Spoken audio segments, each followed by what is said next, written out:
საფრანგეთის ღია პირველობა პარიზში მიმდინარეობს და მასთან ერთად მოდის ის, რაც ჩოგბურთის გულშემატკივრებმა თითქმის გარდაუვალ მოვლენად იციან. ეს არის კორტზე ნერვული აფეთქება. რაკეტები იმსხვრევა, კამათები მსაჯებთან იწყება და ემოციები გადაჭედილი ტრიბუნების წინ იფრქვევა. დანიელ მედვედევის აფეთქებული ნერვული რეაქციიდან დაწყებული დანიელ ალტმაიერის მიერ რაკეტის ტრიბუნებში გაგდებამდე ჩოგბურთში არასოდეს საკუთად ცუდი ქცევა. მაგრამ ამ გამორჩეული სკანდალების მიღმა დგას უფრო დიდი საუბარი იმაზე, თუ როგორ აფასებს სპორტი მოთამაშეებს და არიან თუ არა მამაკაცები და ქალები ერთნაირი სტანდარტებით შეფასებულნი. ეს დებატი მუდმივად კვლავ იჩენს თავს. სერენა უილიამსმა ცნობილი არგუმენტი წამოაყენა, რომ მას 2018 წლის აშშ-ის ღია პირველობის ფინალში უფრო მკაცრად დასაჯეს, ვიდრე მამაკაც მოთამაშეებს. ელის კორნემ იმავე წელს უკმაყოფილება გამოიწვია მას შემდეგ, რაც მას მაისურის მოედანზე გამოცვლისთვის წესების დარღვევა დაუფიქსირეს, მაშინ როცა მამაკაც მოთამაშეებს ეს ჩვეულებრივად შეეძლოთ. და უფრო ახლახან სანსჯაბეურმა გააკრიტიკა საფრანგეთის ღია პირველობა იმის გამო, რომ ქალები არაერთხელ გამოტოვეს პრაიმ ტაიმის ღამის სესიებიდან. და მადრიდის ღია პირველობა სექსიზმში დაადანაშაულეს მას შემდეგ, რაც ქალთა წყვილების ფისფინალისტებს არ მისცეს თასის გადაცემის სიტყვით გამოსვლის უფლება, მაშინ როცა მამაკაცებს ეს შესაძლებლობა ჰქონდათ. და ახლა კიდევ ერთი სკანდალი გაჩნდა როლან გაროსზე, მას შემდეგ რაც ერთ მოთამაშეს ჯარიმა დააკისრეს იმის გამო, რომ თქვა მაჩს მამაკაცი არბიტრი სჭირდებოდა.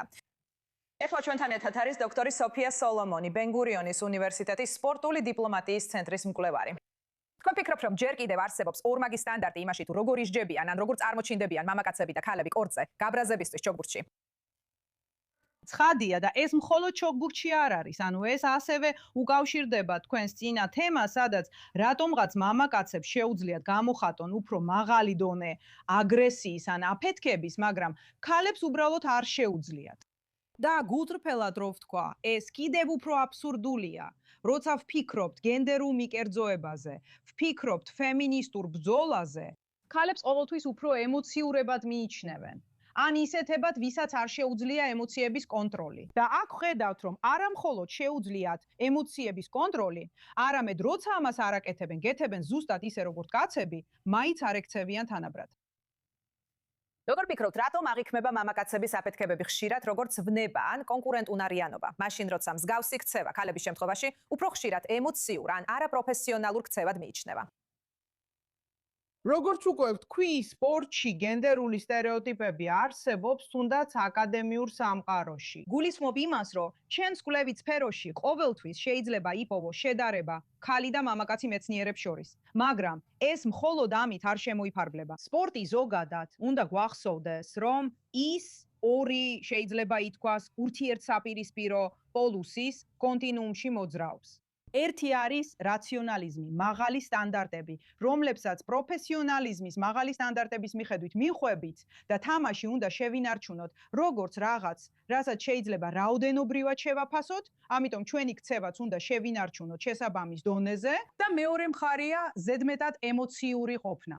და ეს ზედმეტი ემოციურობა შეიძლება მიგვიყვანოს ძალადობის ზღვარზე. ზუსტად ისე, როგორც გულშემატკივრებთან ნახეთ მაგალითად, მაგრამ ასევე მოთამაშეების სამყაროშიც.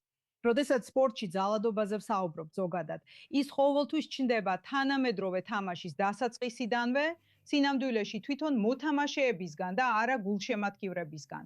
მაგრამ რაც ჩოგბურთში ვნახეთ, თქვათ, ბოლო 2 ათლეულის განმავლობაში, ან იქნებ ბოლო 10 წლეულში, არის ის, რომ მაყურებელთა რაოდენობა, ანუ სპექტატორების რაოდენობა მნიშვნელოვნად გაიზარდა იმასთან შედარებით, რაც წინა წლებში იყო მოსალოდნელი.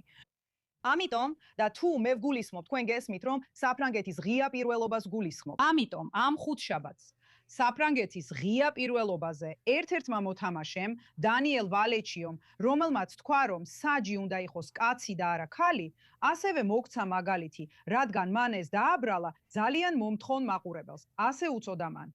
ანუ არა მხოლოდ არ აიღო პასუხისგებლობა საკუთარ ქმედებებზე, არამედ მსაჯიც დაადანაშაულა. ეს არის ძალიან ცნობილი გენდერული მიკერძოება, რომელიც არსებობს სპორტის სამყაროში. მაგრამ ვფიქრობ, უფრო მეტიც ვხედავთ, რომ ძალადობა რაღაც მხრივ აღიქმება როგორც მამაკაცური თვისება, რომელიც კაცების სამყაროში დასაშვებია, ხოლო ქალების სამყაროში არა. საბოლოოდ ფიქრობთ, რომ ქალთა ტურმა რეალურად შეცვალა ემოციების მართვის მიდგომა, თუ უბრალოდ ახლა უფრო მეტ ყურადღებას აქცევენ და ეს უფრო თვალსაჩინო გახდა? ზუსტად, ფიქრობ, რომ ბოლო უფრო სწორია, რადგან ყველას გვაქვს ემოციები. ანუ მნიშვნელობა არ აქვს, ეს სქესის საკითხი არ არის. ყველა ადამიანს აქვს ემოციები. ზოგი ამას უკიდურესობამდე მიიყვანს. როგორც პოლიტიკური ძალადობის მკვლევარი, შემიძლია გითხრათ, რომ ეს ნამდვილად ასეა. ძალადობა სქესისგან დამოუკიდებელია. ის შეიძლება სხვადასხვა ფორმით გამოვლინდეს, მაგრამ რადგან მაყურებელთა რაოდენობა გაიზარდა და მოთამაშეებისგანაც მეტი მოლოდინია, ხო, რომ უფრო კონკურენტუნარიანები იყვნენ, იცი რა, როცა ამაზე ვფიქრობთ, რატო არის, რომ როკ-კონცერტებზე არასდროს ბრაზდებით მუსიკოსზე, რომელიც, არ ვიცი, სცენაზე თავის გიტარას ამტვრევს და სპორტში კი სხვა რამეს ველით. იმიტომ რომ სპორტმა ასევე უნდა გაითვალისწინოს სამართლიანი თამაშის პრინციპი. და ყველაფერი, რაც შეიძლება თამაშზე გავლენას ახდენდეს და არ ჯდება ამ წესებში, შეიძლება თამაშის შეწყვეტის მიზეზი გახდეს. და ვფიქრობ, ერთ-ერთი კომპონენტი, რომელიც ბოლო წლებში უფრო და უფრო თვალსაჩინო ხდება, მაყურებლის როლია. და რადგან ეს უფრო მასშტაბური ხდება, მოთამაშეები უფრო დიდ ზეწოლას განიცდიან, რომ უკეთესად ითამაშონ, უკეთესი სტატისტიკა ქონდეთ და მაღალი პოზიცია დაიკავონ. ეს ასევე მოულოდნელად ცნობილ ადამიანად ქცევის საკითხიცაა. მოულოდნელად შენ აღარ თამაშობ მხოლოდ რამდენიმე 1000 მაყურებლის წინაშე, არამედ გიყურებენ სოციალურ მედიაში მილიონობით მაყურებელი მთელი მსოფლიოს მასშტაბით. ამიტომ ვფიქრობ, ეს არის ზეწოლის რაოდენობა, რომელიც მოთამაშეებზე მოდის, მაგრამ ასევე შესაძლოა ქალებმა დაიწყეს საკუთარ თავს უფრო ბუნებრივად ყოფნის უფლების მიცემა და მე არ ფიქრობ, რომ ეს კრიტიკის წყაროა, მაგრამ შესაძლოა ბოლოს და ბოლოს სქესებს შორის შედარება. კარგი, დიდი მადლობა, რომ შემოგვიერთდით. საინტერესო იყო თქვენი მოსაზრების მოსმენა, დოქტორ სოფია სოლომონ. მადლობა მოწვევისთვის.